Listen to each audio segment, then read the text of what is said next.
Баршаңызға қайырлы күн. Бүгін осындай ерекше дәмді әрі 3 ингредиенттен тұратын духовкасыз пісетін торт жасадым.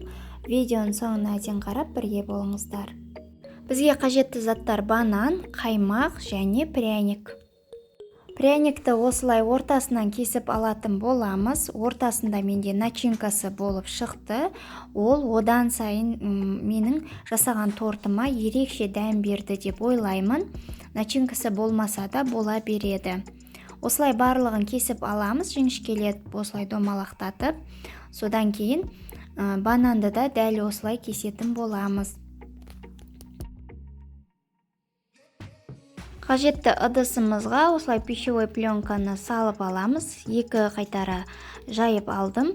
Оның үстіне кескен заттарымызды рет-ретімен салатын боламыз. Ең астына пряникті салып шығамыз.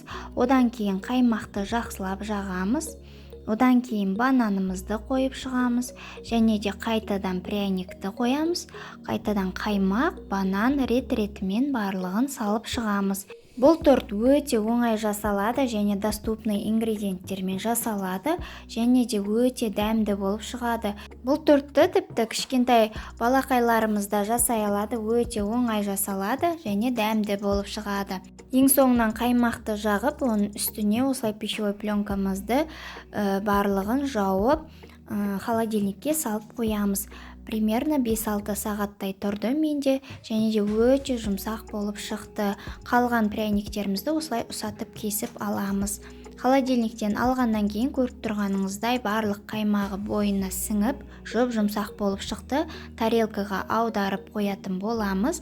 Байқап аударыңыздар.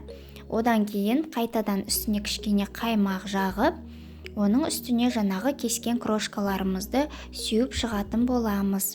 Сіздер де жасап көріңіздер, достар, өте дәмді болып шығады. Егер де пісіруге духовкаңыз болмай жатқан жағдайда осы тортты жасауға кеңес беремін.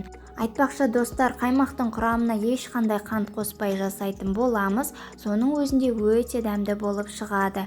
Және де достар, рецептім ұнап жатса лайк басып, каналыма міндетті түрде тіркеліп қойыңыздар. Назарларыңызға рахмет, қош сау болыңыздар.